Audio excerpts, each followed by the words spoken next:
अभी फॉलो करो और सीजेपी का हिस्सा बनो। डिग्री है हाथ में पर बोलते हो डम जो। कोई नाम में राज्यसभा की सीट। ভারতের রাজনীতিতে এখন ব্যাপক আলোচনায় ব্যঙ্গধর্মী অনলাইন সংগঠন ককরোচ জনতা পার্টি বা সিজেপি। কয়েকদিন আগেও যাদের অস্তিত্ব ছিল না সেই দল এখন সামাজিক যোগাযোগ মাধ্যমে কয়েক কোটি তরুণের আগ্রহের কেন্দ্রে।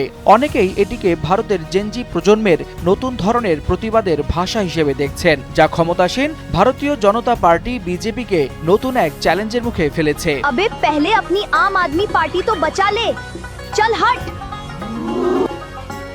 ঘটনার সূত্রপাত হয় ভারতের সুপ্রিম কোর্টে। দেশটির প্রধান বিচারপতি সূর্যকান্ত এক শুনানিতে কিছু বেকার তরুণকে তেলাপোকা ও পরজীবীর সঙ্গে তুলনা করেন। তিনি বলেন, কিছু বেরোজগার বেকার লোক আছে যাদের লেখাপড়া কাজকর্ম নেই, এদের কাজই হচ্ছে অনলাইনে ট্রল করে বেড়ানো। তিনি আরো বলেন, অনেকেই পেশাগত জীবনে সফল হতে না পেরে পরে সাংবাদিকতা বা অ্যাক্টিভিজমে জড়িয়ে সামাজিক যোগাযোগ মাধ্যমে বিভিন্ন ব্যবস্থার বিরুদ্ধে আক্রমণ চালায়।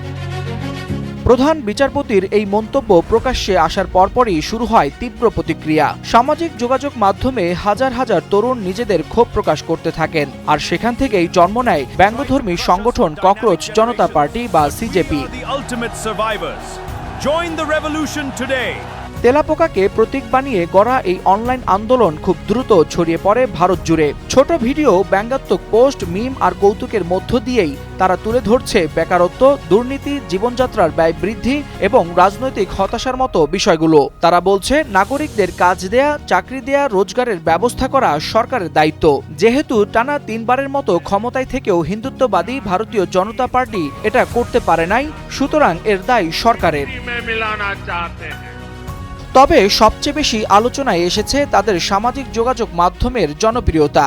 সিজেপির ইনস্টাগ্রাম অ্যাকাউন্ট চালুর মাত্র 5 দিনের মাথায় এর ফলোয়ার সংখ্যা 2 কোটিরও বেশি ছাড়িয়েছে, যেখানে ভারতের ক্ষমতাসীন দল ভারতীয় জনতা পার্টি বিজেপির ইনস্টাগ্রাম ফলোয়ার প্রায় 90 লাখ। বিষয়টিকে অনেকেই ভারতের ডিজিটাল রাজনীতিতে এক বড় বার্তা হিসেবে দেখছেন। এদিকে সিজেপির প্রতিষ্ঠাতা অভিজিৎ দীপকে বলেছেন, পুরো বিষয়টি পরিকল্পিত ছিল না। তার ভাষায়, ভারতের তরুণদের মধ্যে দীর্ঘদিন ধরে জমে থাকা হতাশা ও ক্ষোভ থেকেই এই বিস্ফোরণ ঘটেছে। বিশেষ করে চাকরির সংকট, নিয়োগ পরীক্ষার প্রশ্ন ফাঁস এবং অর্থনৈতিক চাপ তরুণদের ক্ষুব্ধ করে তুলেছে। বিশ্লেষকদের মতে, এটি শুধু একটি অনলাইন মজা নয়, বরং ভারতের জেনজি প্রজন্ম কিভাবে ব্যঙ্গ ও হাস্যরসকে রাজনৈতিক প্রতিবাদের ভাষায় রূপ দিচ্ছে তার বড় উদাহরণ হয়ে উঠেছে সিজেপি।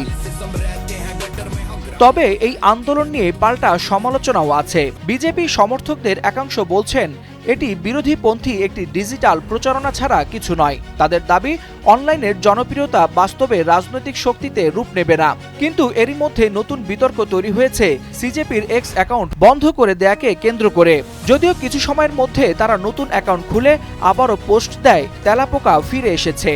ভারতের রাজনীতিতে এই ব্যঙ্গাত্মক আন্দোলন শেষ পর্যন্ত কতদূর যাবে তা এখনই বলা কঠিন।